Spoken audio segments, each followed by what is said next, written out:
name is Clara Towson, and I'm a friend of the show. Boom. I am Francisca George, and I'm a friend of the show. Perfect. Hi, my name is Susan Leemans, and I'm a friend of the show. Boom. Yeah. My name is Zainab Sammaz, and I'm a friend of the show. Boom. Hey guys, my name is Sasha Vickery, and I'm a friend of the show. Boom. Hi, my name is Lloyd Harris, and I'm a friend of the show. Perfect. Hi, my name is Jan Faria, and I'm a friend of the show. Boom. Yes. Take one. Well done. Hi, my name is Jasmine Paolini, and I'm a friend of the show. Wow, Jasmine, you got it in one time. Ready? Play.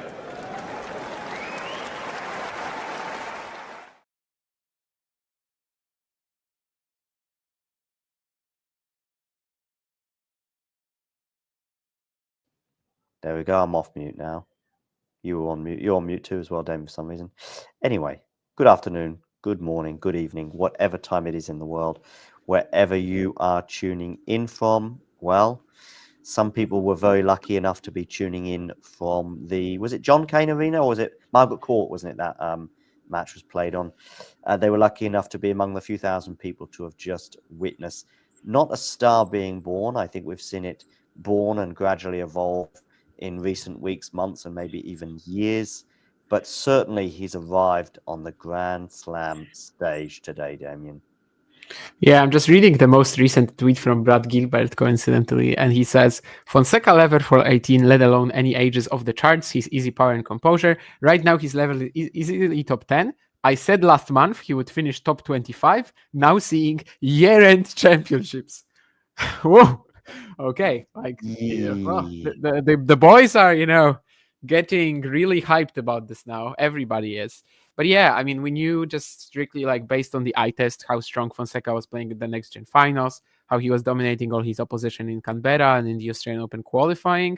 But I think we still didn't expect this. The fact that it was straight sets just kind of adds to the narrative as well.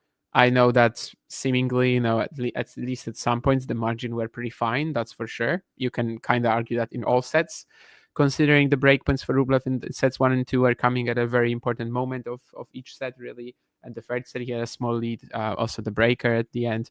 But yeah, I mean, he literally just kept up what we've been seeing from him against a top 10 player in his Grand Slam main draw debut, against the first opponent like this that he's facing in the longer format, but it didn't feel particularly long considering there was just straight sets.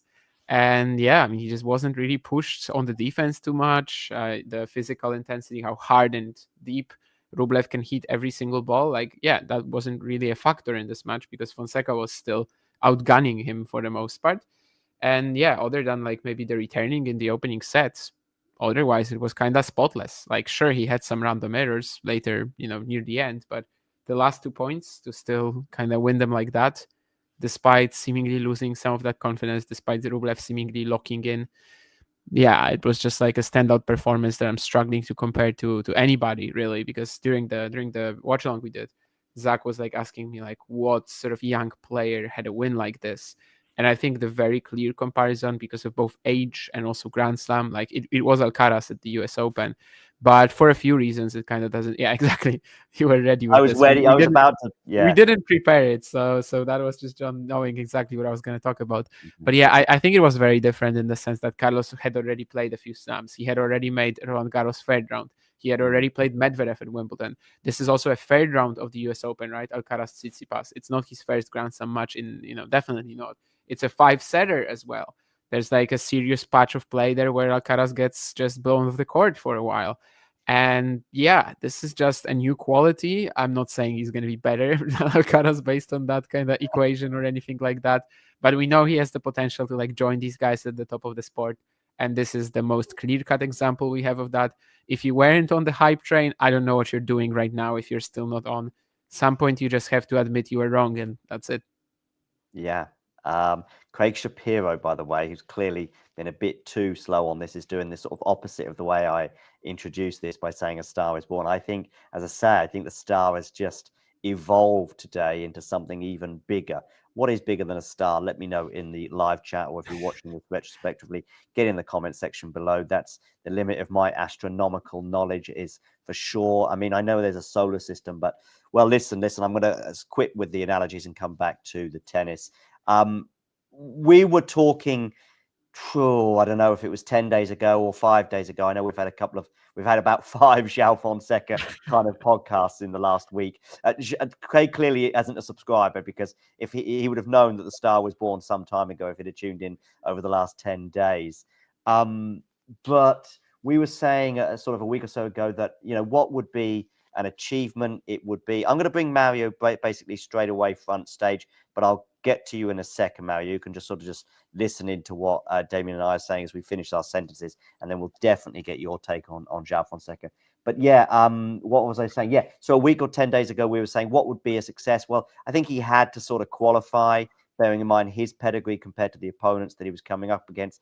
Damien, you were saying that you hadn't been so sure of someone qualifying in a very, very long time. That all made sense, bearing in mind this run of form that he's been on stretches back to November, of course, when he won the Next Gen finals. I wonder what Craig and Brad Gilbert were doing during those Next Gen finals.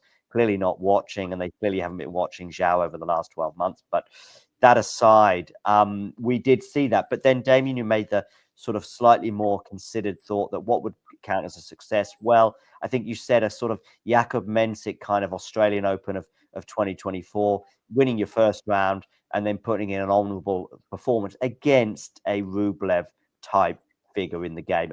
An honourable performance, by the way, could be a straight sets loss as well.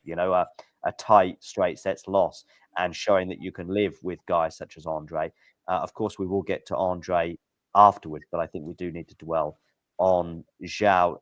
Damien, I want your thoughts on what I've just said, and then I'll come to you, Mario. Yeah, that's exactly what I said a few days ago. I was just thinking, if this match happens in the opening round, that's perfectly okay.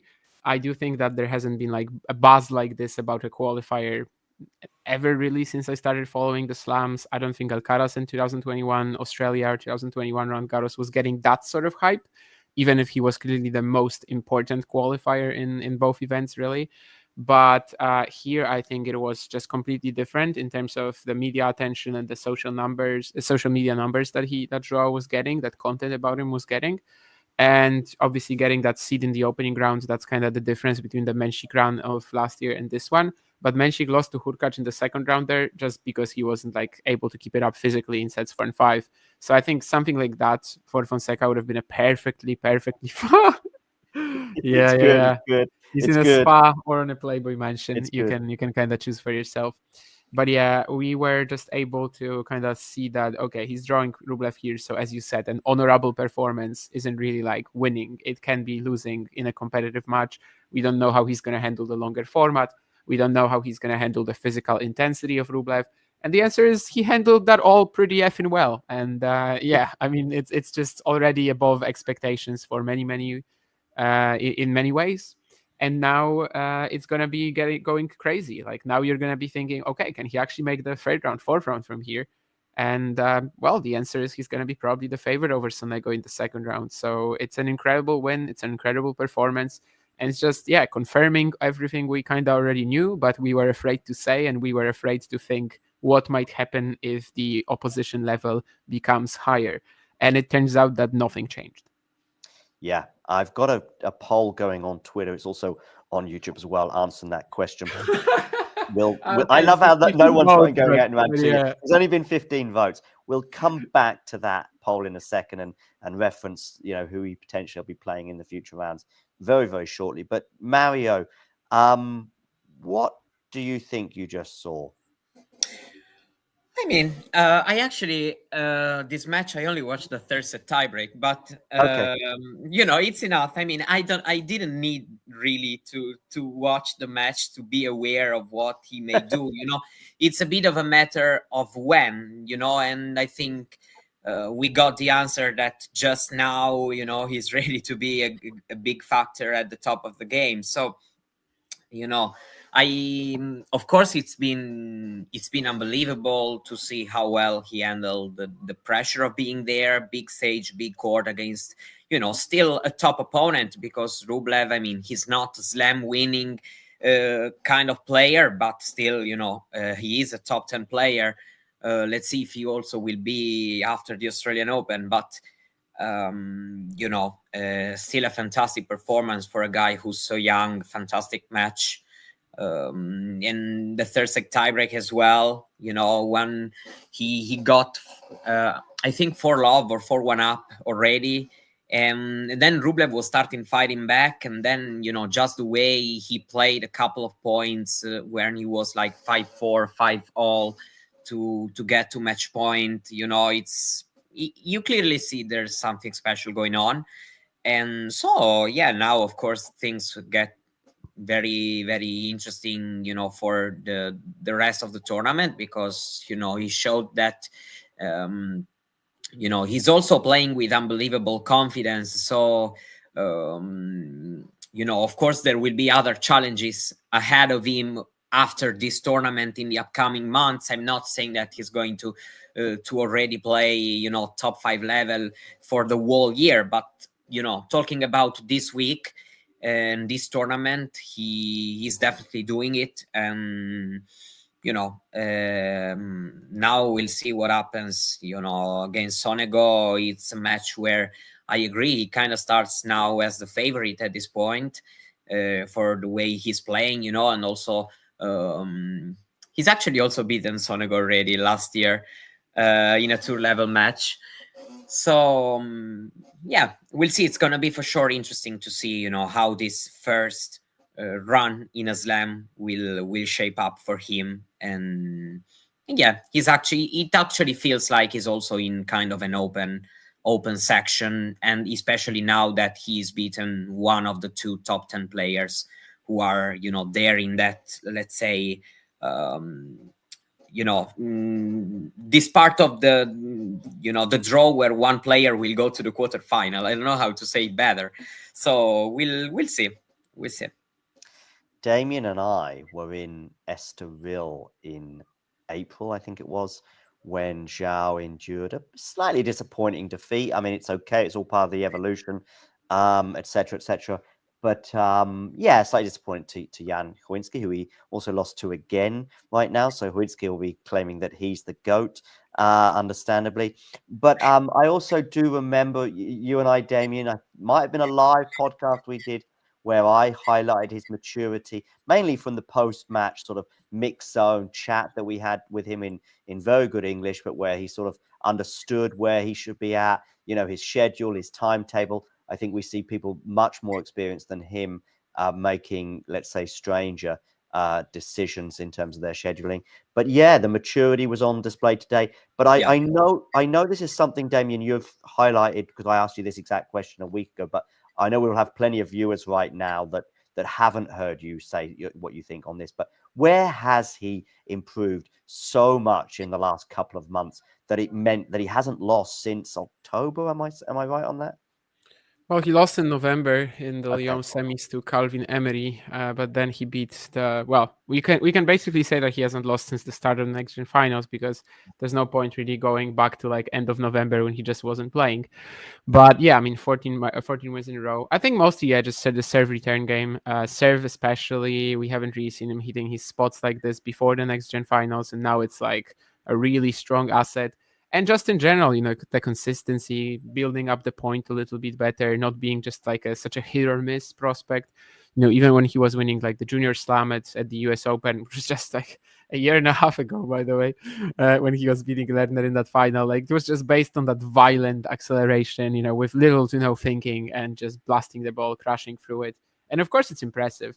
It was fantastic. Like you could see that the ball striking talent is very much there. You mentioned that match against Chojinski, like so many players beating him last year who literally are just, keeping the ball in play, grinding with a pretty heavy ball, especially. And that's enough. I know Dmitry Popko beat him last year, Chojinski indeed twice. And suddenly he makes that one massive jump. And it seems like players like this aren't troubling for him anymore.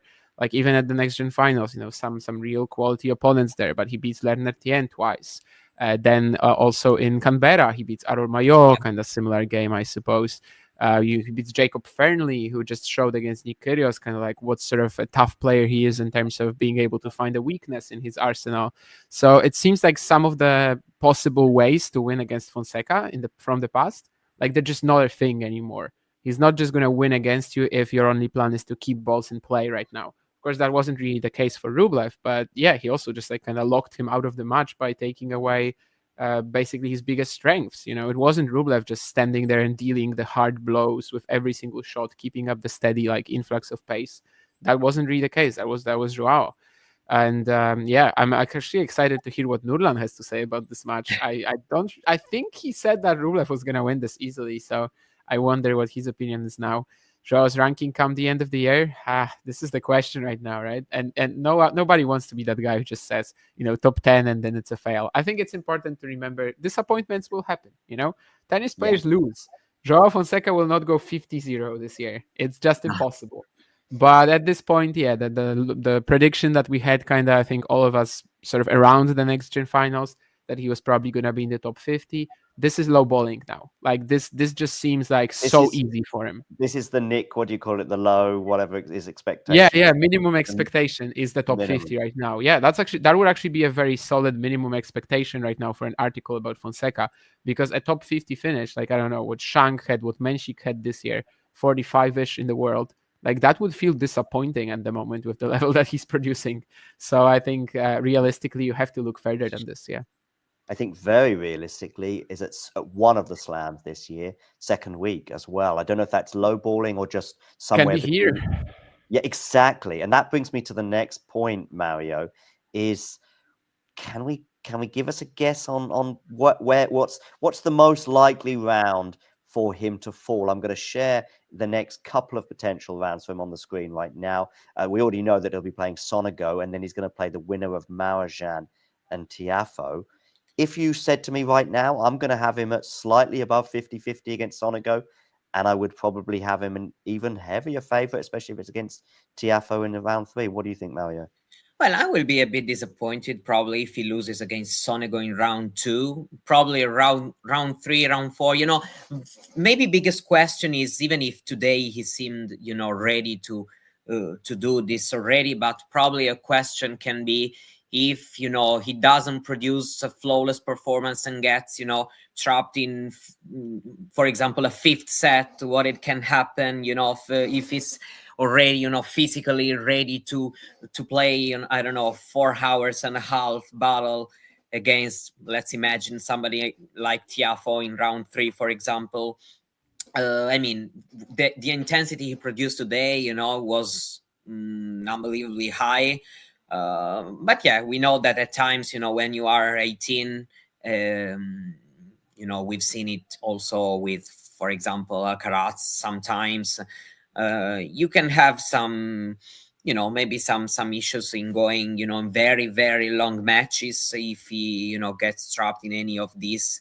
But yeah, I would say that we may think about, you know, him trying to get, you know, a place in the second week probably. But yeah, let's see. Let's just, you know, stay in the present, because yeah, I still think, you know, he starts as the favorite against Sonego. Then round 3 can become tougher.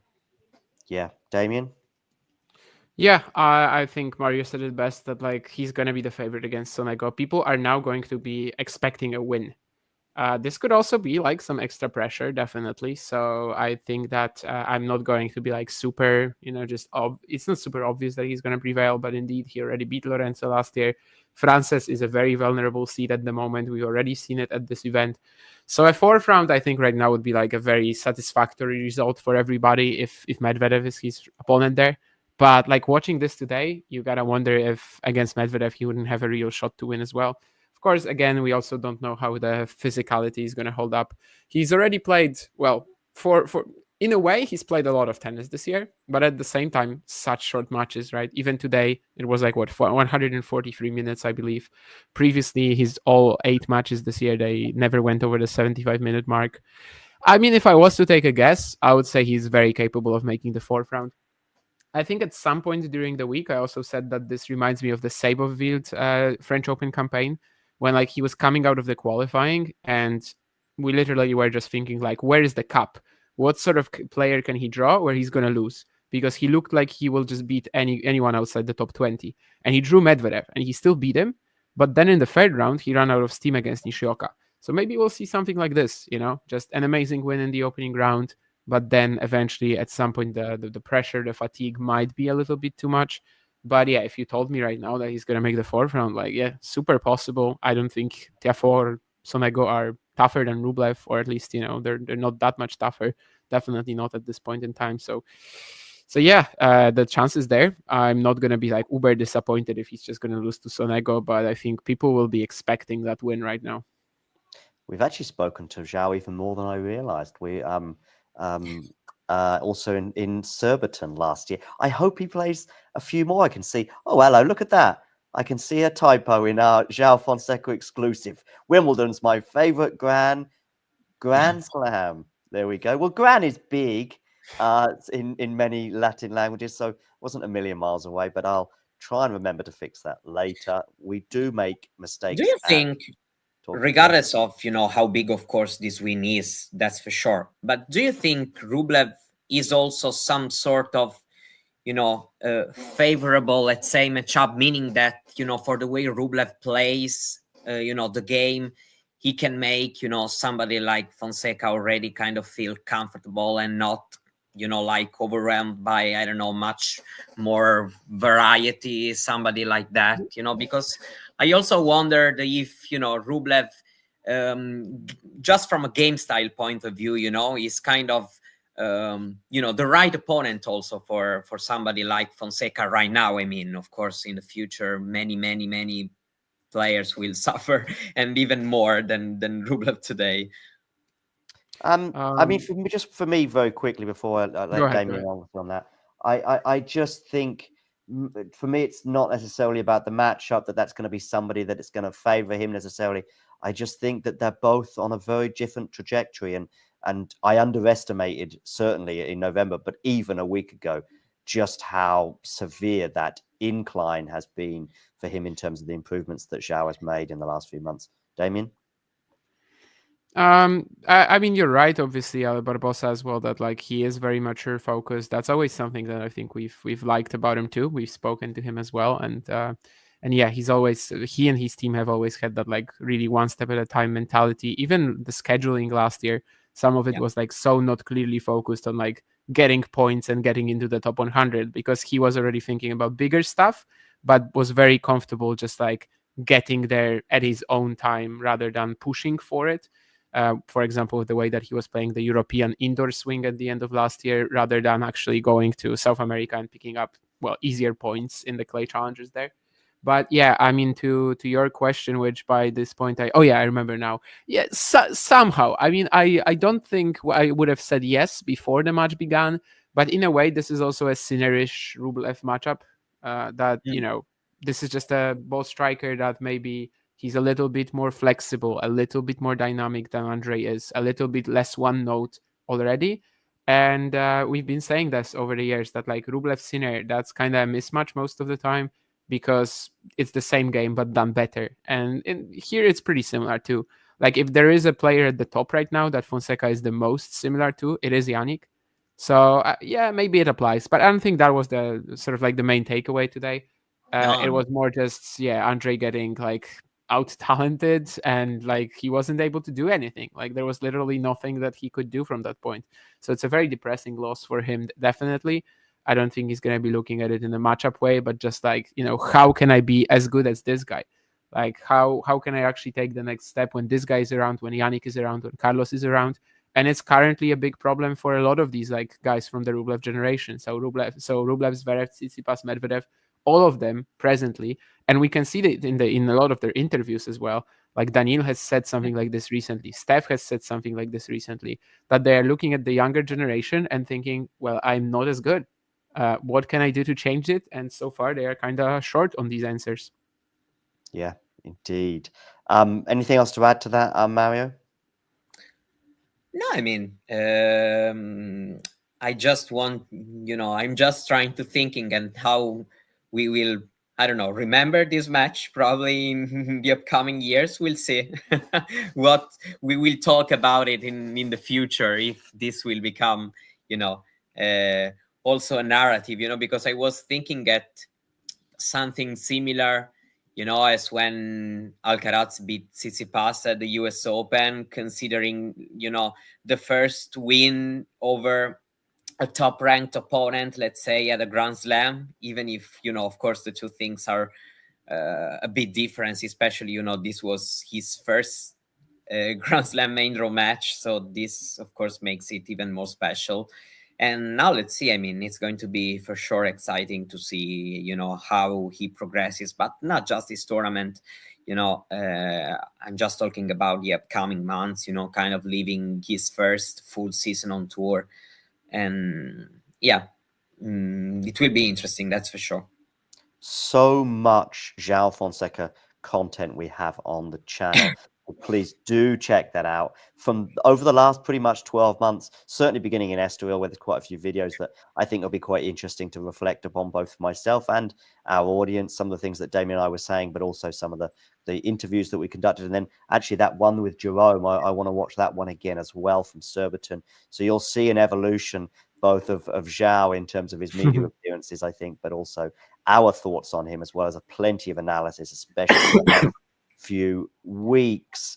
Okay, let's do something here in terms of Joao Fonseca and his so I think we're all sort of saying third or fourth round or probably fourth round is like the mean average for Joao now right at this tournament. Yeah, probably. Then it depends also on how the matches play out. Medvedev might not get that far. I mean, probably round two would be, kind of disappointing a bit to see him losing after today. But round three, I don't know. I know that, for example, Tiafoe is looking a bit ups and downs, but maybe, I don't know, he still manages to make him play a lot, and, he loses a tight one. So I don't know. I guess it depends also in, the way he loses the match, he will lose and everything. Yeah, but round four is possible. Definitely. Also, I don't know if I made it clear, but I was talking about current top players, Ozan. So I wasn't really going that much far back into the past. My Carlos Moya experience is obviously like a little, just replays and stuff. So I don't really, I don't think I have enough knowledge to like speak on that comparison. But yeah, I was just thinking about current top players. And to your question about coffee, I don't drink it at all. Damien, I think this might be where the Moya one, we sort of move away from it. I think he's got a bit of pedigree on all the surfaces, right? I mean, I don't think grass is going to be too bad for him either. Probably not. I'm trying to remember what he did on grass last year. I mean, he definitely played Surbiton, but he was kind of blown off the court by Billy Harris in the second round, I believe. Like, that was also another part of the issue for Joao. Like, I mentioned all the losses he had to guys like Popko and Choinski and etc. But he was also losing to the big ball strikers who like just didn't really allow him to be on top of the point, didn't allow him to play his game. But, he just beat Rublev.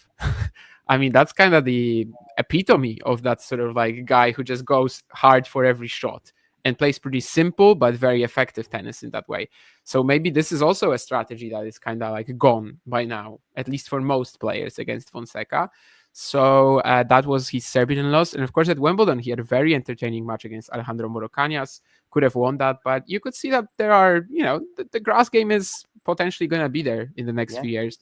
It's just that, at this point in time, June, July last year, he was still struggling when someone was like really upping the pressure on the ground strokes and just didn't allow him to play his own game, didn't allow him to be on the front foot.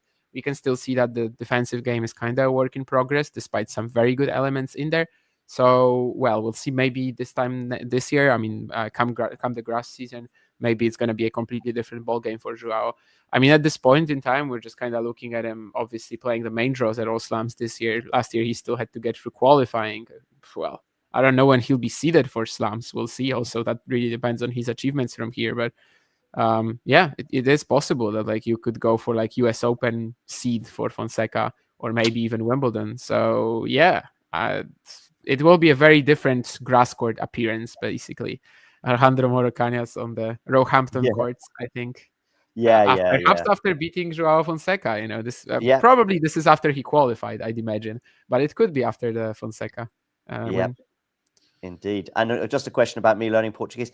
It's a good coincidence, let's say, Eddie. It's not designed, but it's a nice coincidence. And as I was having Portuguese classes last week, I was thinking, well, this is maybe I was a little bit more motivated, let's say, rather than necessarily having some forethought on that and foresight regarding Fonseca and his nationality as well as his mother tongue. By the way, we've got so many people tuning in right now. Please do hit that like button. And I'm guessing you're tuning in because you're a fan of Joao Fonseca. Well, this is certainly the English-speaking channel, at the very least, for now, while I brush up on my Portuguese, where you're going to catch him. I do now just want to finish on Joao by answering this question, which I'm posting on Twitter, and I want to get a quick answer from both of you.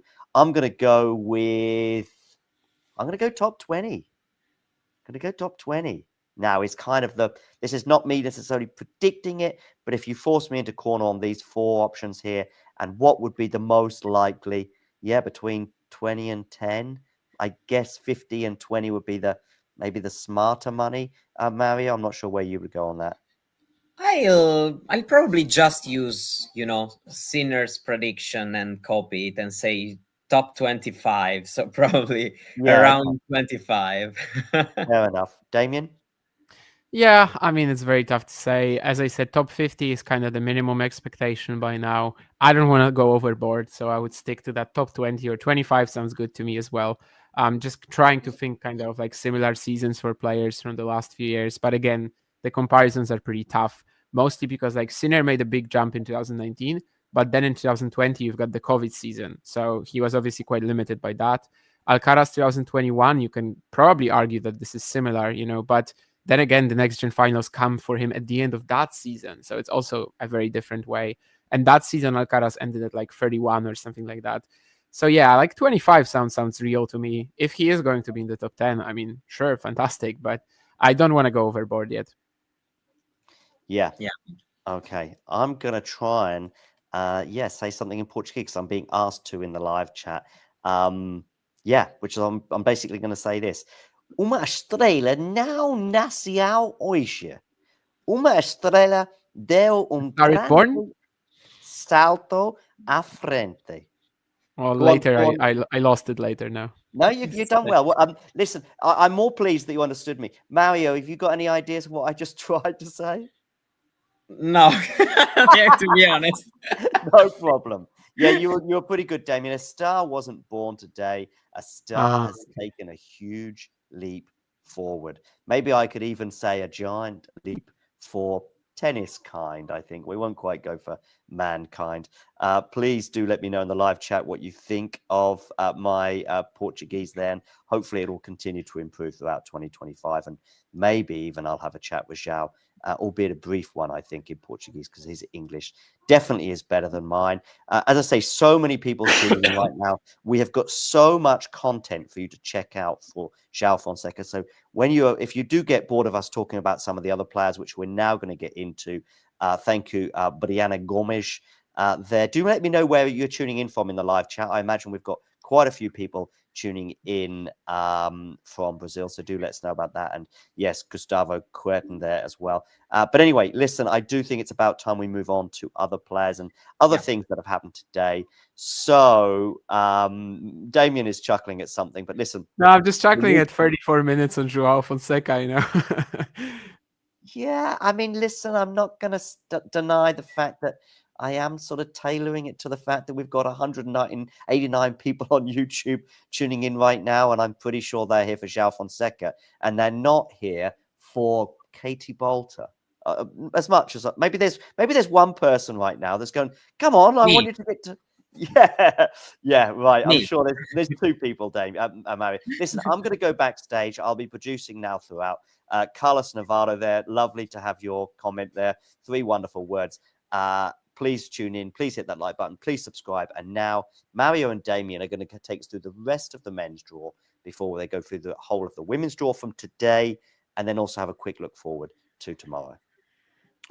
Yeah, so Mario, let's indeed talk about the men's matches and any big stories, even if they pale in comparison. Let's actually mention Mr. Kasidit Samre, ranked outside the top 400, getting a wildcard here on the basis of the Australian Open wildcard playoff for Asia Pacific countries, which was pretty weak this year because it was held in the same week as the Yokkaichi Challenger.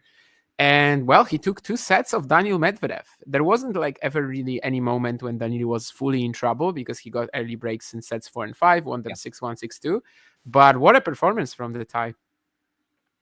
Yeah, only positive things for sure from his perspective, playing this kind of match on Raw Level Arena, regardless of, what we may say about Medvedev later.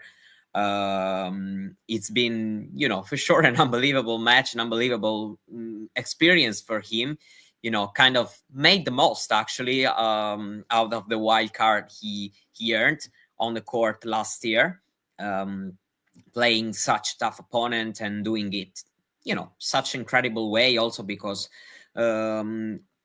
especially, for example, I can think about some moments of the match where he could have really gone Medvedev's way and he managed to stay in. For example, the third set, Medvedev had the break points. It was I was thinking okay, maybe now it's the moment for him to just take the lead. And no, Samre has been incredible in winning that set. And then, he hasn't been able to, of course, complete the job. But regardless, it's been fantastic experience for him, and it's been also enjoyable to see such a good player on this stage, regardless of what we may say about Medvedev, that's for sure. Yeah, we still don't really know, right? The jury is kind of still out on Medvedev and how he's going to do for the rest of the event. But how big do you think is that Alexei Popyrin is now out of his draw? Because Corentin Moutet ended up defeating him in the match that I think was a little overlooked, mostly based on the fact that Fonseca Rublev was going on at the same time. But still a big stage, which we know that Moutet likes. He's 4-1 up in the head-to-head against Alexei right now. I think that really helps Medvedev because he's not going to have an opponent in the next 2 rounds that can maybe match him and go very aggressive against him. It's going to be these chess matches with Tien or Moutet. Yeah, exactly. I'm probably thinking that, considering also the way Medvedev looked today, an opponent like Popyrin with that game style, able to win a few more points also on the serve, and could have put him in trouble. And I'm not saying that Tien and Moutet cannot, but because Medvedev still will need to raise his level if he wants to have a run here. But yeah, these are not opponents who will, overpower him, and he will be able, to just play his game, I think, and he should be able to, in my opinion, to handle also the variety and all this stuff coming, for example, from an opponent like Moutet, especially because it's a matter of producing this in order to win 3 sets against Medvedev, and we know that it's not the easiest thing ever. Even last year, for example, Medvedev had kind of a disappointing season, especially from let's say the clay season onwards, but still best of 5 he managed to control the opposition quite well, at least until meeting Alcaraz or Sinner. So yeah, I think it's still a good good news for him not having somebody like Popyrin. We know that, I don't know, the crowd for the Australian guy who has this game, who can put Medvedev into trouble if Medvedev is not playing at his best level. Yeah, I think it's still some good news for him. That said, he will need to raise his level, that's for sure, because playing like today, it's a bit difficult to imagine him having such an enormous run. That said, his draw also doesn't look impossible. So yes, indeed. I do think that helps out Daniil a little bit. Popyrin would have been very dangerous, but first you gotta get through that junk bally matchup against Corentin Moutet, and that's not always gonna be easy. I know there are much that some among the talking tennis community were very excited about was Shelton against Nakashima, but Ben eventually surviving there in 3 sets. I think that I even said before the match that, well, Shelton is just not the kind of guy right now who wins slam matches 3 sets to love. But in the end, he was able to pull off this one. No, indeed. I mean, it's not like it hasn't been close. Actually, it's been very close because, all these sets have been, have gone to the distance, let's say. But yeah, I mean, also good news for him being able to always find an answer in each of these 3 sets when it went to the distance in the tiebreak in the first set and from 5-all, in the other 2, in the second and the third one. So, it's for sure a great news for him. We know that in Australia he's found himself pretty well. We remember that in 23 he had his first big run on a big stage there. So I also think, I don't know, some good memories he may have. Yeah, for sure, good news for him because being able to not lose concentration and to play this well in each of these 3 sets when it went tight, it's great things for him because it's not always been the case. We've seen him also at times being a bit ups and downs, losing concentration a bit. These things have not really happened today. Vansh said it was 50-50 for Brandon Nakashima. Yeah, I think 50-50 was a little out there, and I even asked him last night, like, what do you think about Brandon's form so far? Because I think Brandon in 2025 has been very off. But I mean, yeah, it's a Shelton match. It's going to be a bit of a lottery. So Mario, of course, is right to point out that it's not like this was a very clean straight set win. In fact, I would say Fonseca beat Rublev more confidently than Shelton beat Nakashima. However, speaking of unlikely straight set winners, Hubert Hurkacz also pulled off the 3 set win over Talon Grigspor. And that's really good because that was supposed to be one of the toughest possible unseeded draws in the event as well. That's true. And, he actually did it pretty empathetically, losing the serve once, but, in all the other games, he didn't even concede a break point. Not that Hurkacz, is known for conceding that many break points, especially in a matchup against Talon. Talon is a bit low in the return numbers. So, I was expecting some sort of, serve, match dominated by the serve. And Hurkacz has been, great in always finding, the right answer. And especially in that second set, after Talon broke back from 4-1 to 4 games all, then being already able to do pretty well. And then that's been the final game where he had kind of 5 or 6 match points. And yeah, managed to break again. It's been for sure important things for him to do this well. We've seen him kind of growing in this first part of the season from the first match onwards, looking slightly better and better each match.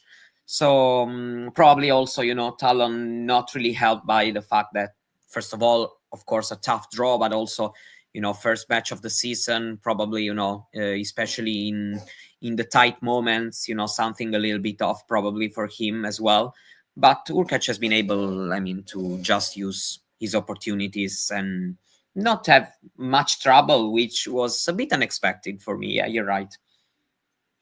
Yeah, I think that obviously this was supposed to be a serve fest in our minds. They had played 4 times before, and every single time it was a deciding set. Every single time it was very close. However, yes, indeed, I don't know why Talon wasn't playing before the Australian Open, but I guess this could have contributed to the fact how he, just didn't really perform on the day. And Hurkacz is able to take the win, which is definitely massive for him considering the sort of draw he has. Actually, I kind of want to talk about that section because in that one we also have Rune and Berrettini, and they both had pretty entertaining matches to kick off the day. Matteo just kind of taking over at some point over Cam, but losing the opening set despite a set point before the tiebreak. But even more interesting, I guess, was Rune against Zhizhen Zhang. He was once again struggling physically in that 5th set, but we know sometimes that makes him even more dangerous. Yeah, just going very, very aggressive, actually for the whole match, but especially in that final part. And, a very, very important win for Rune, absolutely, especially because he had already lost in the first round at the US Open. So, going again, winless in a slam, would have been pretty rough for him. Also, coming from a loss this year already, starting the year, it was very important. The opponent not comfortable. And I mean, of course, seeing him struggling physically this way, it's a little bit concerning, especially because, I mean, the match, it's not been, the toughest 5-setter ever, it's gone also pretty fast. But yeah, overall, good for him that he's been able to find the answers, just going very, very aggressive and winning many points that way. It's been important for him.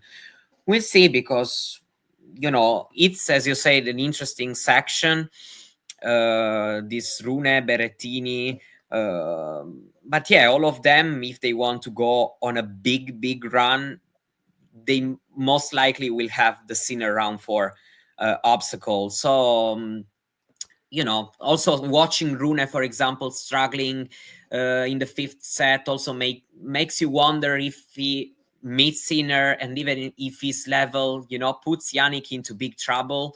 Will he be able to go? I mean, Sinner hasn't been incredibly tough in 5-setters, but actually he's not like he's played many lately, just 2 last year against actually Medvedev and Alcaraz. So I mean, we'll see about Rune. Berrettini, I mean, a Berrettini-like performance, meaning that, Nori is, of course, not the easiest possible opponent. Round 1, after losing the tiebreak, Berrettini did quite well. And, his slam numbers are usually pretty good. Now we'll see between the two, Berrettini, Rune. For sure, it will be one of the most interesting round 2 matches. Yes, I think also, by the way, Marcio, I don't really know what you mean when you speak about Canada. But yeah, I mean, when people from Canada play, we do speak about them. Although Shapovalov beat Bautista good today. I'm not sure if we're gonna get into that much though. I mean, considering we had 35 minutes on Fonseca, we will be rushing through it a little bit more. Although I still see like 3 or 4 men's matches that we kind of have to mention. Anyway, also the question from Brazy on what? Masso. My fault about the 35 minutes. I know that's I'm not saying it in that way. No, never mind. That's not really what I meant. I'm just saying we will be like, speeding up a little bit compared to the usual program. Anyway, when it comes to Masu Brazy, you are asking me that question. I like the ambition that it shows, right? I mean, that's just kind of what I've been saying, that he wasn't satisfied with just, the same level time and time again, 5 years with Boynton, not much improvement. Clearly, he milked that partnership in the sense that he wasn't able to get anything new out of it. So I think bringing in a fresh voice with a lot of coaching experience already with Dominic Thiem, also Jerry Shang, right? Oh no, Jerry Shang was with Rios. Who did Masu train? Brenda Frugvirtova, I think. Yeah, that's who I was thinking of. So yeah, I think it makes sense. Lendl as a consultant as well. It really just shows you that Hurkacz wants to try to get something fresh, something like that new gear out of himself. Personally, I'm not really sure he has it. But if there is a coach that's going to bring it out of him, it could very well be Masu. I was a little worried after one of the United Cup matches, because I just heard him saying to Hurkacz, you serve well and you are very resilient, you are very tough off the ground, that's your game, that's how you win. And I was thinking, that's not really why you were brought on, Nico. But then in another encounter, you could see that he was forcing him to be aggressive against Taylor and etc.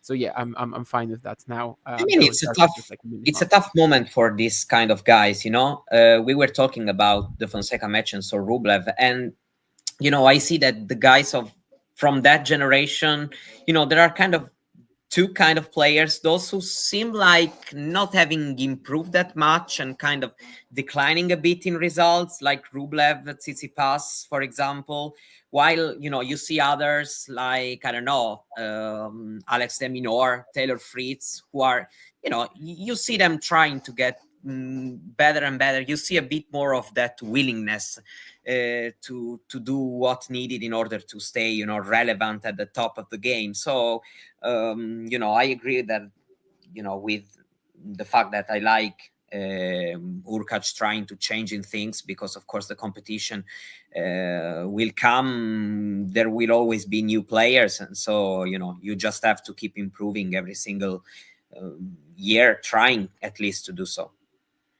Yeah, I think Brazy and Joao, you're right that like at Wimbledon, there's definitely going to be a shot at least 1 year, but he has to start delivering mentally in the slams. And indeed, the forehand inside in, if he can keep kind of delivering that, that's been a very strong shot actually in his arsenal the last few years. It's kind of the only way his forehand is working, but when he can get that on the half volley, I think it's actually it becomes very aggressive on a sleeker court. So yeah, Wimbledon, I think there's always going to be at least a decent chance.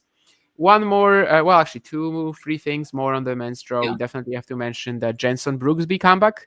He returned against Taylor Fritz, only won 5 games. I mean, it was just too tough of an obstacle, right, on the first match after 2 years. Yeah, definitely. Also a lot unlucky with the draw, because probably with another gear of players, something more we could have watched. But yeah, I mean, I don't think anybody was. I mean, at least I was not expecting already, such a fantastic and flawless version of him. We'll see how his comeback goes. For sure, you cannot say no to playing a slam, but probably he will start playing more and more with, the North American swing now that it comes with, Dallas, Derry Beach, probably starting from these tournaments, probably something even a bit lower. We'll see. And then we'll start, looking more into his comeback. Right now against Taylor Fritz, I don't think we could have expected really a bit more for sure, probably, but not much. Yeah. One thing I'll say though is that in 2020, Jenson Brooksby already had a match where he already had a year when he wasn't playing at all. He was supposed to be in college that year for Baylor, but was injured the entire season. And then when he came back in 21, he was like very quick to return to his past level. In fact, even like beat it quickly. So maybe there's some like history that will tell us that Brooksby has that sort of an ability in him. But anyway, we'll see about that. Yeah, there was much more on the men's side. I mean, we're not probably gonna go too deep into these like 5-set wins for Tien or Boyer, but it's good for them that they were able to pick up their first, and also over clay specialists where you kind of expected them to win. Zizou Bergs, the Auckland runner-up, was kind of just like out of gas against Facundo Diaz Acosta. But I think we definitely have to mention. I just forgot what we definitely had to mention. Oh yeah, Gael Monfils beating Giovanni Pericard in 5 sets. That was, well, it could have been a straight set win, definitely. But we have both the Auckland and the Adelaide winner now progressing to the second round, which the last few years hasn't really been the case at all. And Gael Monfils, for the most part, he didn't really look all that fatigued. I mean, 0 breakpoints faced the entire match. Yeah. Fantastic, I would say, 38 years old, Monfils, and, still looking this good, being able to play at such a high level. And also, this shift from Auckland to the Australian Open, been doing such a good way, beating such a tough opponent like Pesci Pericard. So, wow, what to say, just great level. Definitely played even better than I was expecting. Probably I was a little bit scared of about his level, his ability, especially. I know that the matches against Pericard, are not the most physical ones possible, meaning that of course there is also a prevalence of the serve, rallies. You don't see many very long rallies, but Monfils still looked pretty pretty good, encouraging signs for him, and we'll see how well he will recover. But he is somebody who can say his own. Yeah, and of course there were many more players. I think Alex de Minaur deserves a mention for just being Patrick van de Zandt in straight sets. I think it's clear that this is going to be a pretty big opportunity for Alex this event. Mitchell Kruger getting his first slam win outside the United States over Rinki Hijikata. Francisco Cerundolo just 3 sets against Alexander Bublik. We've got a comeback win sort of for Christian Garin at a Grand Slam stage, being Borna Coric. I mean, basically, this is kind of the space for you, Mario, to talk about anything else you want from the men's side before we start talking about the women's event. Okay. I would say, I thought, it's been pretty tough despite the 6-1 in the fourth, but Echeverri pulled off a good win over Cobolli. That's one match I followed here and there, just doing a bit of zapping actually, because that's a bit what I do in the first week of the majors. Yeah. But watched a lot of it in the first set, which lasted basically 80 minutes. But after that, Echeverri just showed to be very strong physically, way stronger than Cobolli, who didn't really hold up in the long distance. And not I was surprised, because I know Echeverri is one of the toughest probably out there, from the physical point of view. But that's for sure a big win for him. I mean, we are still talking about a possible round 3 against the top seed, like he had last year at the Australian Open. But yeah, I mean, then I would say probably Deminor's matches looked. The score probably doesn't really tell it, because at least after the first part, Van der Zandt played at a good level, and I don't know. I'm interesting to see Deminor, what he can do at this slam, because I always have this feeling he can do something interesting at home. He has already reached actually the quarterfinal in the last 3 Grand Slams, and this year most probably he will need to face his kryptonite in the quarterfinal if he goes there, because we are in Sinner's quarterfinal. Not that I want to go already that deep, because there are many other matches to play, but probably feels like a bit unlucky for him, because in other sections of this draw he could have had a shot, probably a bigger shot at least, at his first semifinal. I mean, talking at least about the 2 quarterfinals of this draw, where we don't have Alcaraz, Sinner.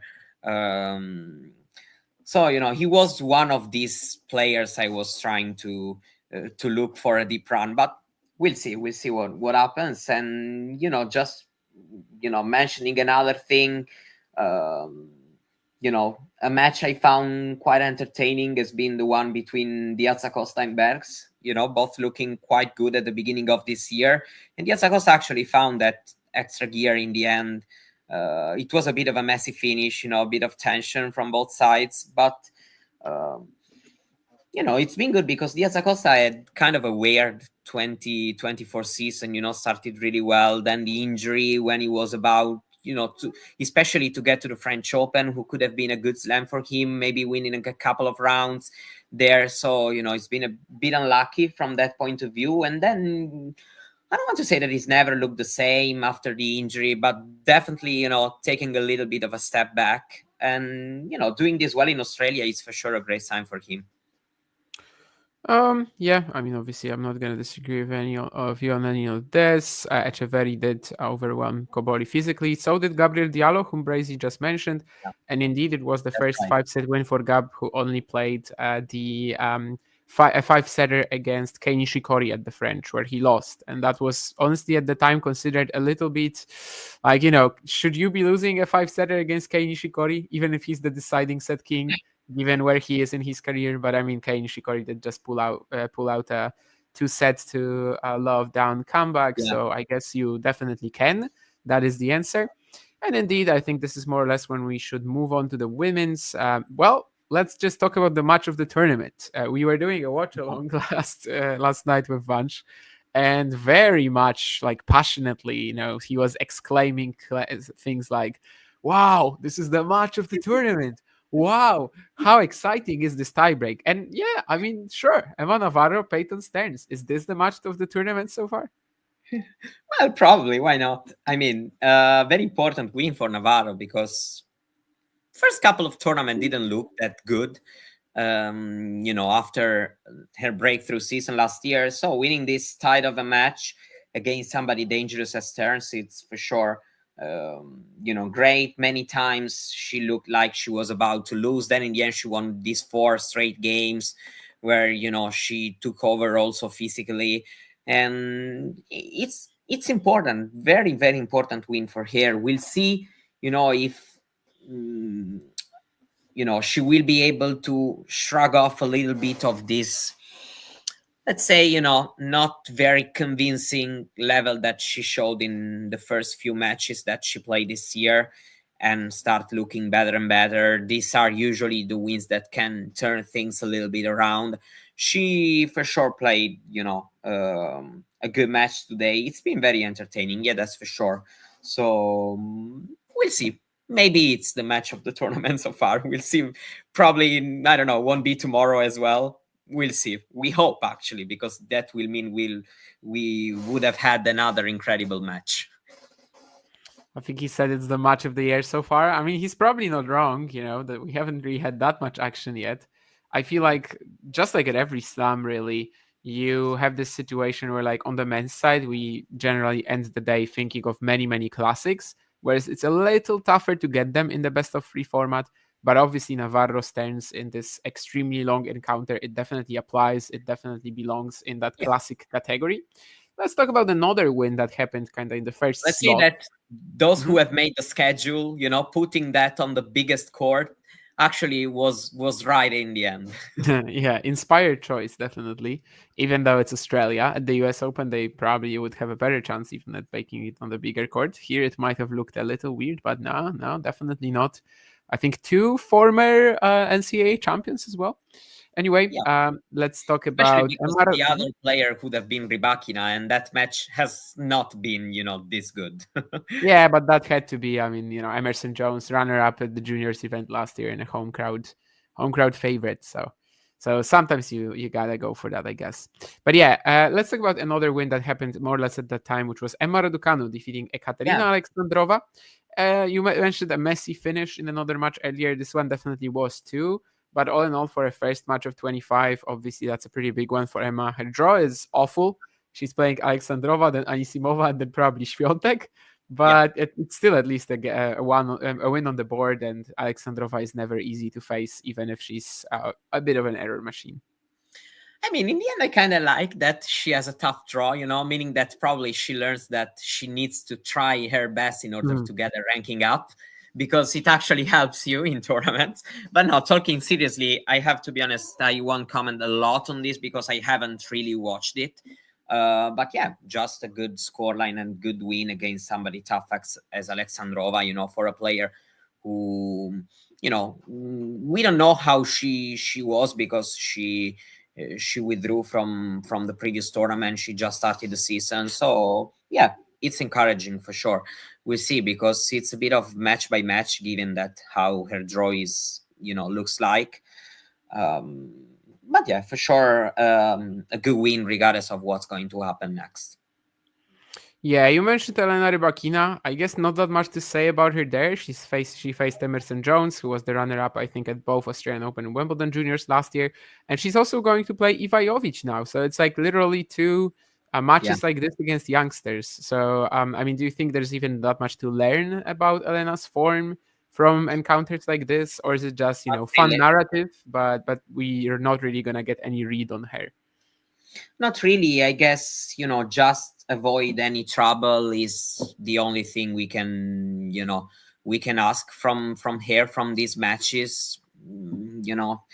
I don't think we can really draw any big judgment. We also was talking about that with Nick at the United Cup, that she kind of won matches she should have won.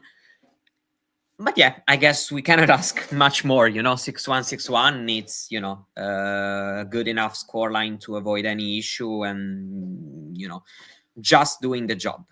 So yeah, kind of expecting the same against Jovic, but we'll see. Maybe the American already picked up a win at the US Open in the major. Now she also does it in Australia, 6-6-1 over Nuria Parisas Diaz. Well, otherwise, of course, Jasmine Paolini also started her event. We had another it was a bit important, that one, for me, because I looked at a clip. I looked at a clip from yesterday where she was not looking actually good. Right, you're right. Yeah. So I was a bit like, it happened, and I didn't have any news about that. But looking the clip, I was like, actually, yeah, probably there's something going on. But then looking at the match, I didn't notice anything. So, just good answers so far. Yeah, indeed. Not much of a story there either. I think one of the most interesting round 1 matchups on paper was Putintseva Avanesian. And that certainly delivered. We also had a win for Shuai Zhang. who of course had that losing streak, but right now is playing much better.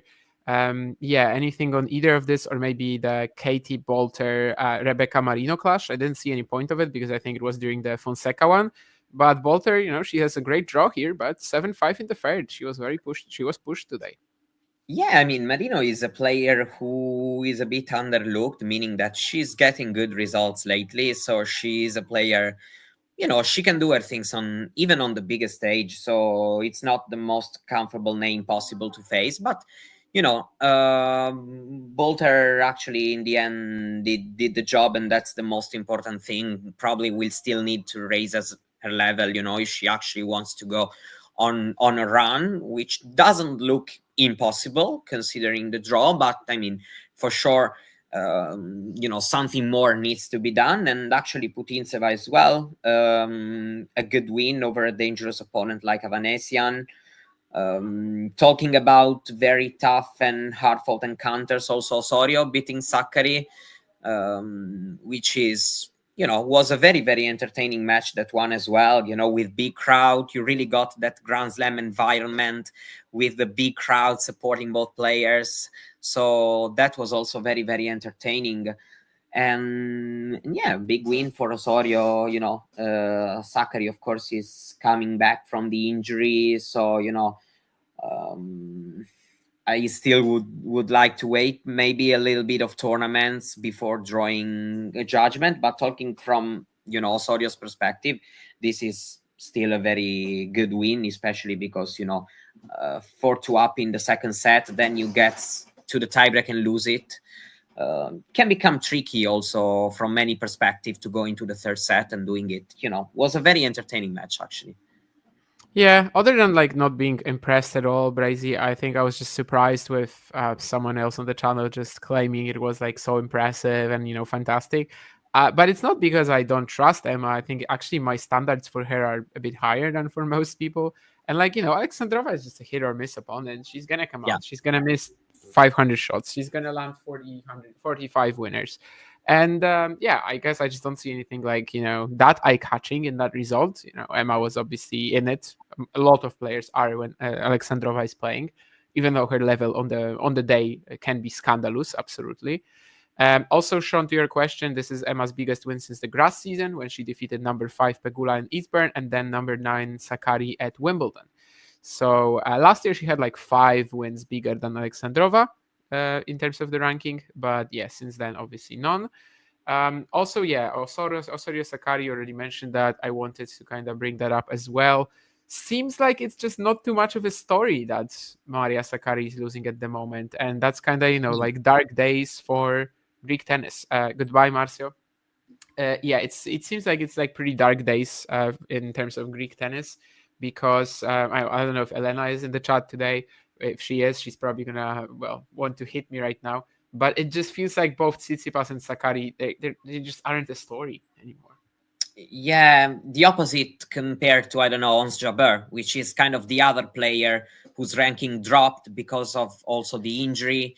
But Jabeur is looking different, he's looking, ready to get at least few wins, playing well, kind of seemed like enjoying herself also a bit more than what she did after losing that Wimbledon final against Vondrousova. She kind of started looking not anymore like herself on the court.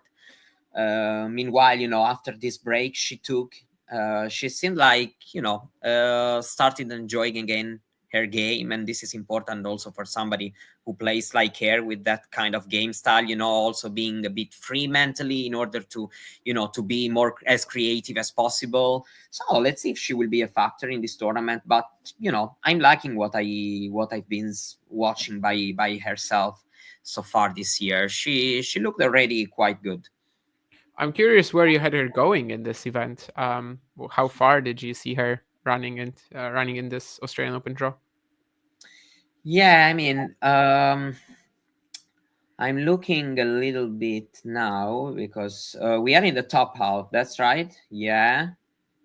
Oh no, it's the bottom half. No, I think it's the bottom half. Jabeur is in the bottom half. Yeah, that's true. Navarro, Kasatkina. Where are we in the? Okay, I found it. I mean, Osorio, she can win. She should be the favorite probably at this point. And is Navarro unbeatable? Probably not. This is the section of Kasatkina, Putintseva. Well, I mean, let's say that, I think she can try reaching the second week. That's, I would say, if she reaches the second week, probably gets a big win over Navarro, then maybe loses in round 4. She can be quite satisfied with her tournament. I think I had her in my quarterfinals. It's possible. Yeah, it's very possible. She has started the season well. I was impressed with the first 2 weeks, despite the loss to Mirra and whoever she lost to in the second week that I don't remember right now. Also, by the way, Guilherme, Nurlan was here at the beginning of the stream. And I actually asked him, like, what do you have to say now, Nurlan, because of your Fonseca Rublev prediction earlier? And he never responded to that. I don't know if he's still listening. I guess it's an answer. I tried to get his opinion. Yeah, I tried, but unfortunately I failed. You can tag him on Twitter. Not answering. Yeah, you can tag him on Twitter and maybe he's going to give you an answer there. But he might be just like, trying to weather the storm and just not respond to that. So yeah, anyway, Mario, this maybe would be the moment when I give you that one final chance. Is there anything else today's matches on the women's side that you want to talk about? Because if not, then we will move on to what's going to happen tomorrow. I mean, for who remembers a bit about her, there's Danka Kovinic coming back. She's somebody who's been struggling with injury, got a straight sets win today. Yastremska defends a lot of points, started with a straight sets win. So I guess that's, that's good signs for her. Shuai Zhang's win, I guess you have already mentioned, against Kessler, who's just won the title in Hobart. Zhang already played kind of a very, very good match against Goff at the United Cup. So she's looking quite well in this first part of the season so far. And yeah, I guess at this point we can also move forward. Yeah. So tomorrow, of course, we have the first day when the draws kind of, we return to the usual programming at Slam, where we're going to have just one half of the draw playing. Well, today we only had one half of the draw playing as well, just the bottom half on the women's side and the top half on the men's. But it was different because it was just some of that top half. Now we're coming back to that, to basically that normal system. And well, it's going to be just half of round 2 on either match. By the way, the producer, you can already sign me up for Opelka Mahac at 1 a.m. I mean, I didn't see the schedule before, but now that I'm looking at it, it's the only men's match starting at 1 a.m. So it won't be clashing with anything else I really want to watch. There are some fine women's matches starting at the same time. But yeah, I think it's going to be a pretty good spot for me tomorrow, that Opelka Mahac round 2. And let's actually start talking about that. I mean, both players, some fitness concerns going into the event, but they won their first round matches, and one of them should give Djokovic a pretty tough ride in the third round. Yeah, I mean, the match I was, underlining for myself was Cazaux against Fernley, but probably we'll go a bit later. And Opelka Mahac, yeah. Of course, Opelka has already beaten Djokovic lately in Brisbane, it was, yeah. And Mahac, of course, playing very, very well. Right now, he's just looking very, very good. Also, the United Cup he did. So, yeah, it's for sure a very, very interesting match because, both are looking strong. And, yeah, it won't be an easy round at all for Djokovic in round 3. I guess Djokovic should beat Jem Faria. But, after that, big difficulties can start. So we'll see also Novak how he will raise his level. But for sure, you're right telling that this can be a very, very interesting match, especially if Opelka manages to bring his A level and can really put Mahac into trouble. So yeah, it's for sure one of the most interesting ones tomorrow. You mentioned Cazaux Fernley, so definitely excited to get your take on that. But also Rud Menchik is mentioned here by Pratham in the chat. That is also one of the second round matchups that stand out for sure on the men's side. I think Rud Menchik, we had that pretty big win for Jakub. He's played a lot of tennis this year already, but it looks like he still has more in the tank. And Rud just probably cannot afford to drop sets like he did against Munar, like a 1-6 out of nowhere. Menchik might be a little too good for that. He might be serving a little too good for that. And yeah, I mean, Kazov, Fernley, what's your idea there? Obviously, both guys pulling off a win in very different style, but Arthur has that second week run to defend. Yeah, I mean, very interesting for me, especially because, it's not that sort of match. I can already tell you who I really think will win. Of course, Fernley has looked a bit better than Kazo in round one, but Kazo has actually been, good in just pulling off the win, which is not an easy task, especially maybe with that ranking pressure that you may have having to defend a good result. But I'm liking Fernley's chances actually. His rise has really been incredible to follow. Really a meteoric rise, and who knows, he can be a good story in this tournament. So probably I'm backing him to win this match tomorrow. But I think it will be a tough one. I won't be surprised if it goes to the distance. Brazy, once more. I mean, it depends on your definition of a serve, but I think Riley obviously has more in his base end game than Dr. Ivo did. Ivo is probably definitely the better volley, but yeah, Riley definitely has more in his For base end me, game. Servbot is not like you can only serve, like for some people is. Yeah. So I would say that Opelka is a servbot, but he can do also. So is Karlovic then, obviously. So is Karlovic then, yeah. Regardless of what they do, Karlovic is closer to that definition of the servbot. My definition of a servbot is just very strict, and to me neither is. But yeah, I mean, again, it depends on how you treat the word. It's only really that. Obviously, Opelka is less of a servbot than Ivo was. Anyway, I think there's one more match that I really want to highlight. That is Draper Kokinakis. Draper having that horrible performance in the opening round, 88 unforced errors against Navone, but surviving. Who do you actually trust here more? Like Kokinakis physically, he seems a bit more shot than Draper, which is usually not the case. But if his body holds up, I think this could be a great slam for Tanasi. Yeah. Also because he's looking in that right spot also mentally to to try to have a run. So as you mentioned, physically is kind of the biggest concern for him, but Kokinakis is playing very well. Is looking also right now, and I mean, of course, because of his age, very mature also on the court. So I think he's ready also to pump himself up in the home slam. And so, it wouldn't be shocking for me to see, let's call it an upset in this one, especially because, Draper hasn't really looked that good in the first match. He hasn't looked good at all, actually. And, for Draper, there's also always kind of, physical concern. So we'll see. It may be a very physical match, actually. And if it becomes a very physical match, and then it will be very, very interesting to see who between the two will be able, of course, to come out on top. That's a nice answer indeed from Shelton. But the one problem I have with this is that almost nobody wins less than 10% return games. Yeah. I think currently in the top 100, that's just Giovanni Pecci-Pericard. So yeah, is Giovanni Pecci-Pericard the servbot? Well, in my sense of understanding the word, no, but yeah, he's pretty close. But it is a good way of kind of making this more of a statistical thing rather than actually just purely relying on eye tests and how much you trust in the other parts of someone's game. One more thing maybe on the men's side is going to be, I'm just going to ask you this. Alcaraz, Djokovic, Zverev.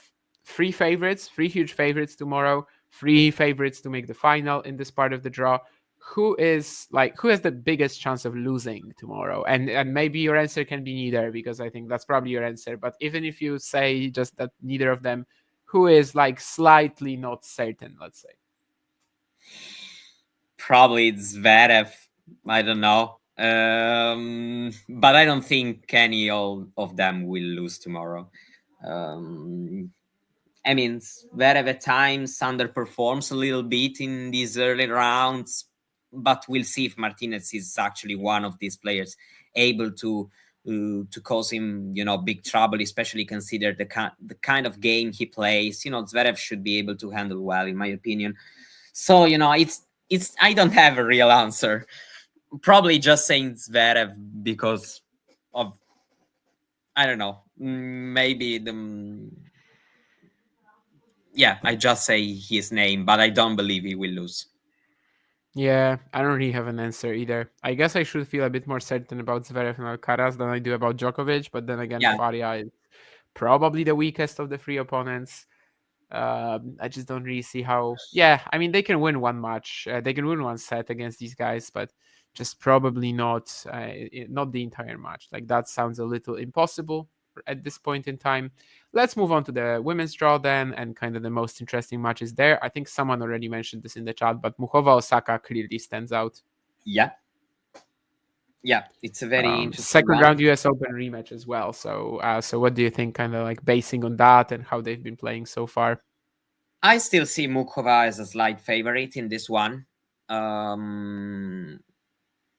But Osaka can win. I mean, watching them also lately, Muchova has also been able to get very consistent level of play also against tough opponents. So I'm seeing Muchova as a slight favorite. But then again, we know that Osaka can play also at a very high level. It will be very interesting for sure. Probably I would pick Muchova if I have to make a guess on who's going to win this one. Let's see. I hope it will be a very, very also hard-fought one because, it's for sure the most interesting match, talking about the names in the women's draw. But actually, in both draws tomorrow, considering, the level also of the name, the results they have produced in the past. So we'll see. I believe this can be a very interesting one. Probably I would also mention Pegula, but just because, she has a 0-3 head-to-head against Mertens.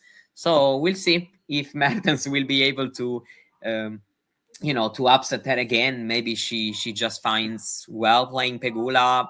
I don't know if it will happen, but, this head-to-head is a little bit interesting. So probably this is another match I would mention to you. Cool. I wasn't aware of that head-to-head actually between Pegula and Mertens. Yeah, I think speaking of tough draws, like Naomi is definitely right up there. And it would be very brutal if for like the third of the last 4 slams, she's playing at a pretty high level, but is just unable to produce anything because she's running into a player like Muchova at the US Open and Świątek. In fact, I may be a little harsh here. Like, it's not like she was unable to do anything at the French or at the US Open. She had winnable matches there. She was playing that well. Yeah. She just she wasn't clinical enough with her chances against Muchova in the second set and against Iga, of course, in the third set with the match point. What else is really good on this lineup? I actually didn't know, as I said, about the Mertens Pegula head-to-head. I'm just checking now how far again, how far in the past this is. 23 Roland Garros, 21 Dubai, 22 since 2020 Cincinnati. That's interesting. That's definitely something that makes this matchup a bit more intriguing. Sometimes Laura French Open, I remember it was especially surprising because it was 1-3 win for Mertens. So sometimes I think Laura Zygmunt tends to push some of the top guns, like the one match she had against Coco at the US Open, etc. She's going to play Qinwen Zheng. Arena Sabalenka is facing Buzas Maneiro. I'm assuming you don't expect too much trouble there. Same with Coco against Jodie Anna Burge. Probably an interesting one can be, talking about also that slam kind of first week environment. Frek against Blinkova can be an interesting match. Usually 2 players who tend to really grind out there. So I don't know. There is the chance that they can produce a classic. Let's see if they will be. Bencic is also kind of a storyline. She's already playing quite well, I would say, after coming back from maternity. So, backing up a big win against Ostapenko will be great for her. So probably she is another sort of storyline of this tournament. I don't know. Probably Pavlyuchenkova Potapova can be an interesting one.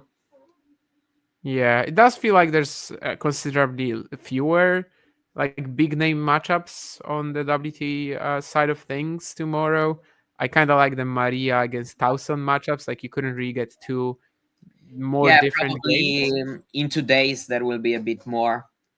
Yeah, I think Anisimova, so. Putintseva, Zhang, Kudermetova, Bolter, Keys, Ruse can be also. Ruse is somebody who Yeah. can cause upsets. Ruse almost beating Badosa at the US Yeah. Open. Yes, So I like that probably in matchup 2 days too. it will be a little bit the opposite, probably.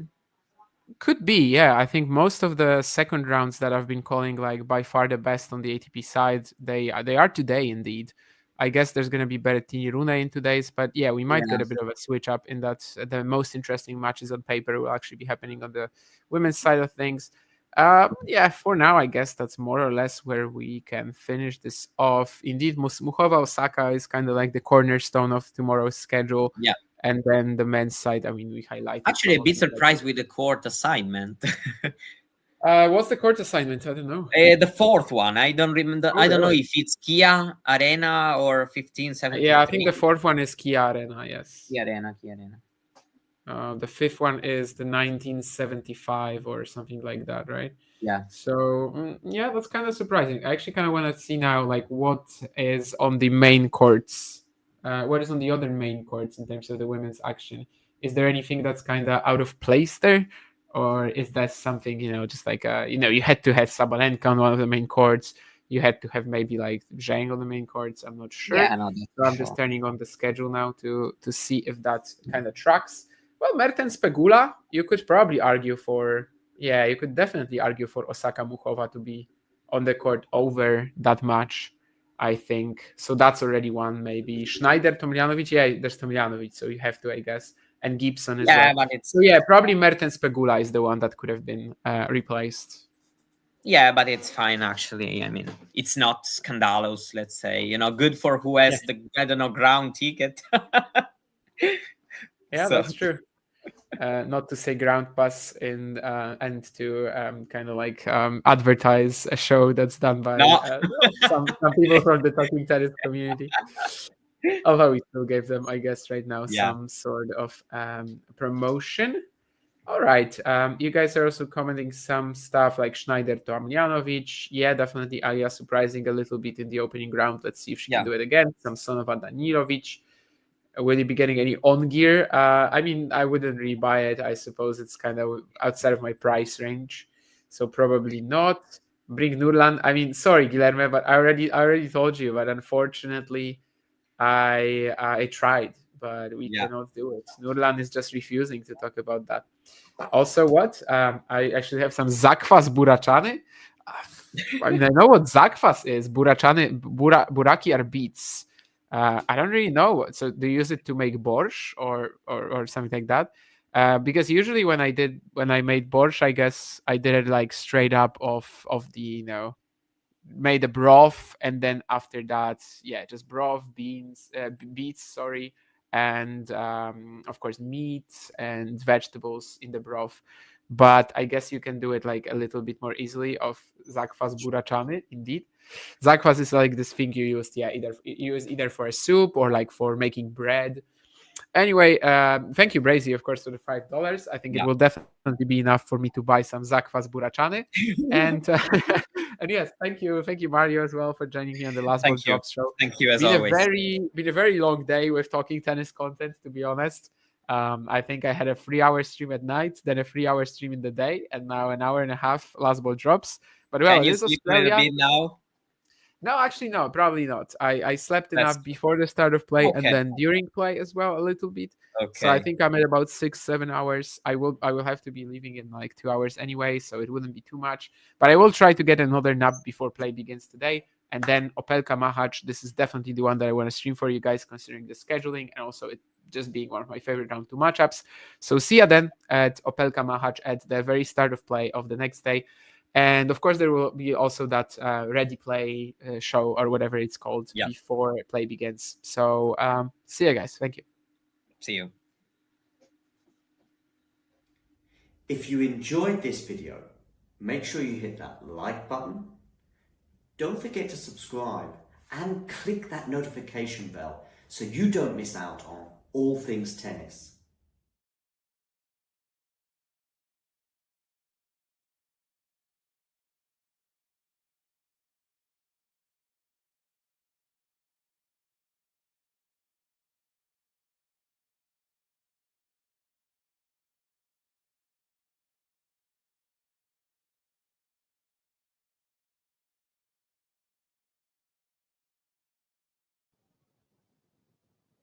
Hey, thanks for taking the time to, well, you haven't got any choice, actually. I'm just talking at you, if you like. But I'm here also to present to you why I think it's not a bad idea and not that expensive as well if you become a member.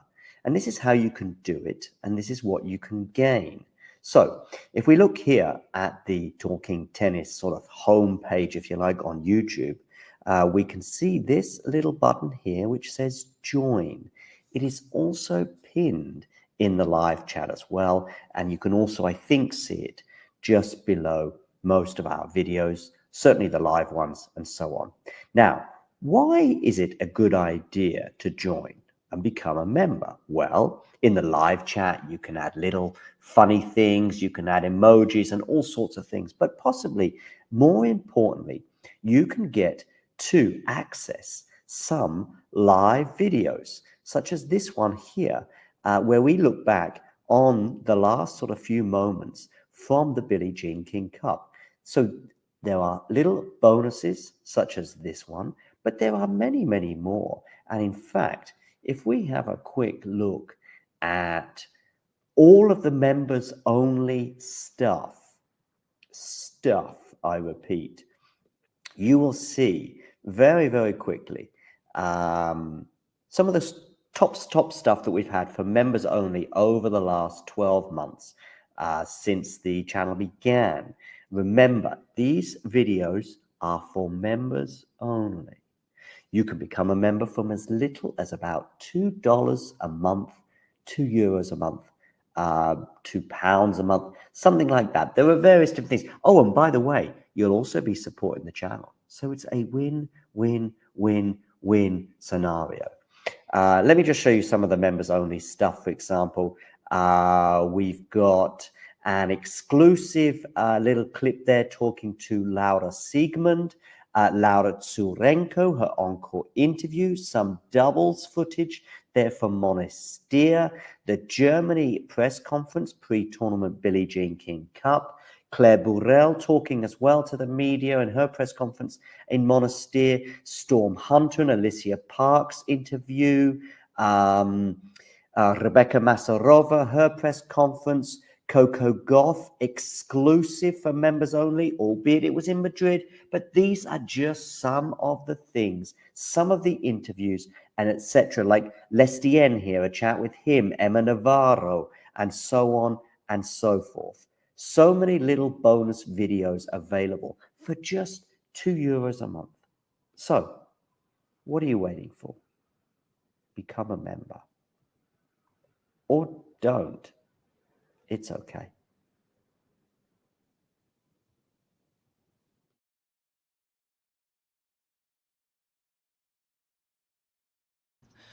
My name is Clara Towson, and I'm a friend of the show. Boom.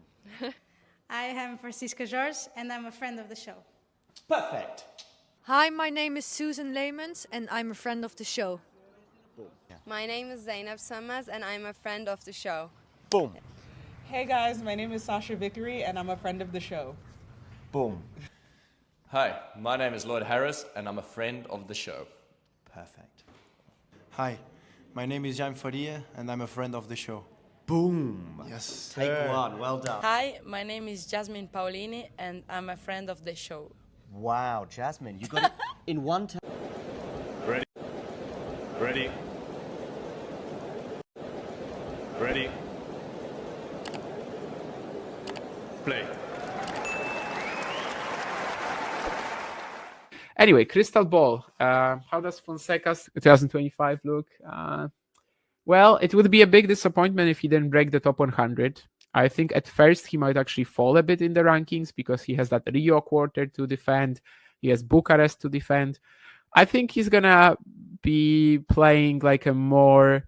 I don't think he's going to be playing the most clay-heavy schedule. I think he'll be mixing it up. But generally speaking, yeah, I mean, top 100 definitely. Let's say an ATP semi somewhere. Maybe the kind of season that gets you to like 60, 55 in the rankings, like Shang this year or something like that. I know it's not maybe necessarily the boldest. It's not the most like out there prediction, But I'm trying to be a realist about it. I think there's still lots to learn. And time and time again, we're seeing that. But I don't know. I kind of like what he's doing right now, playing Europe, playing these indoor hard events, not really like seeking cheap points in events he could be winning. Well, could be winning more matches in, but really seemingly just looking forward into the future. I don't know. It's of course still very unclear whether like when he gets to the top, he will be more like a inconsistent player like Shelton, or just develops into an efficiency beast like Sinner. Many things can happen, but yeah, I mean top 100 at least, and after that anything will be fine. Anything will be a bonus, I think. Do you see the wheels coming off in a way, in a sort of Holger Rune-esque manner, albeit much further down the rankings, and he never, or at least for the next couple of years, doesn't reach the potential that many of us think he has? I mean, certainly a possibility if you have a game that's this hit or miss. I think it's just something we don't really know or estimate at the moment. But yeah, I would say that it's a possibility when you have a game like this. It's basically a question of like how good can you develop your return skills, especially. Seems like that's usually the deal breaker between like players who can get to the elite level and players who can just stay there for ages. So I think it's all in the nurture aspect now rather than the nature aspect. In the nature aspect, he's got like 10 out of 10. In the nurture, it's getting there, and we'll see how far along he will be by next year. What's his biggest weakness right now? Return skills, handling big weight of shot coming at him as well. Like, just the fact that when he's rushed, the ground strokes, they are suffering. And yeah, return for sure. Inexperience as well, in the sense that he's just playing a bit too mindlessly a lot of the time. Someone like Choinski last week, he really shouldn't be losing matches like this, I guess. That's twice this year, right? He's lost to him, of course, in the first but round. Ashtori was a bit of a different case, I guess. Yeah. Which challenge? He wasn't this far along. It was on a surface that suits Choinski's game more. If you enjoyed this video, make sure you hit that like button. Don't forget to subscribe and click that notification bell so you don't miss out on all things tennis. Ready? Play. With Team Gasquet, potentially, Rafa, and we don't know how many more years Novak will be on tour. Is there a player that you really want to play before they finish? Yeah, sure. Novak Djokovic. You want to play? Is there a player that you really want to play before they finish? Yeah, sure. Novak Djokovic. Before they finish? Yeah, sure. Novak Djokovic. Yeah, sure. Novak Djokovic. You want to play?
Ready? Play.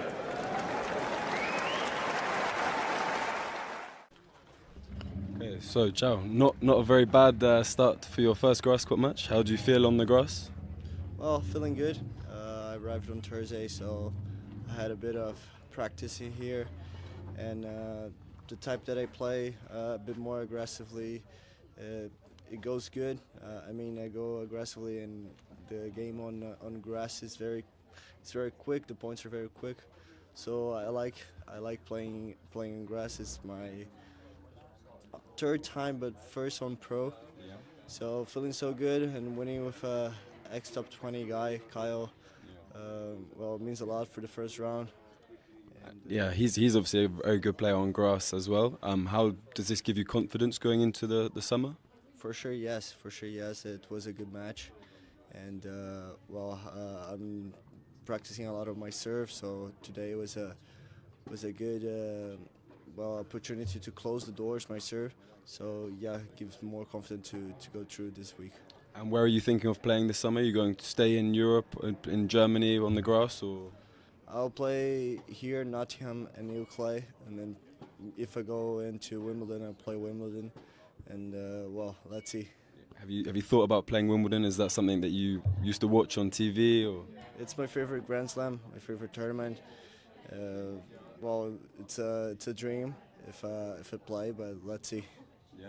And you started the year 700 in the Worlds. You're now kind of knocking on the door at 200. Is that surprising you that it's happened at this age, at 17, or not surprising? Yeah, I talk a lot of that in the interviews that I say.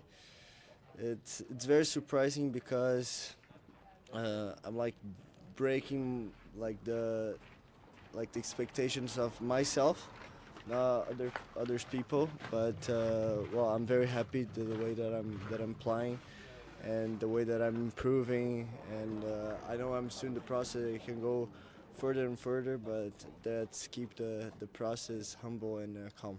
Yeah, it's key to stay humble, and I know it's quite hard to set objectives, but do you have any objectives for the summer or for the rest of the year? I would say play a Grand Slam this year. I'm trying. I almost hit in Roland Garros. Let's see if I get into Wimbledon and maybe US Open. So maybe these are the objectives. And are you watching the French Open at the moment? For sure, yes. Who do you think is going to win? It's difficult. It's open. I think maybe Sinner. I'm cheering for him. I like. And when you're watching kind of the top guys, like these guys playing in Grand Slam semi-finals and so what, does this give you inspiration, and does it make you want to be there one day as well? For sure. Watching Carlos and Sinner winning those Grand Slams so young, it gives me inspiration to go for it. Thank you, Joao.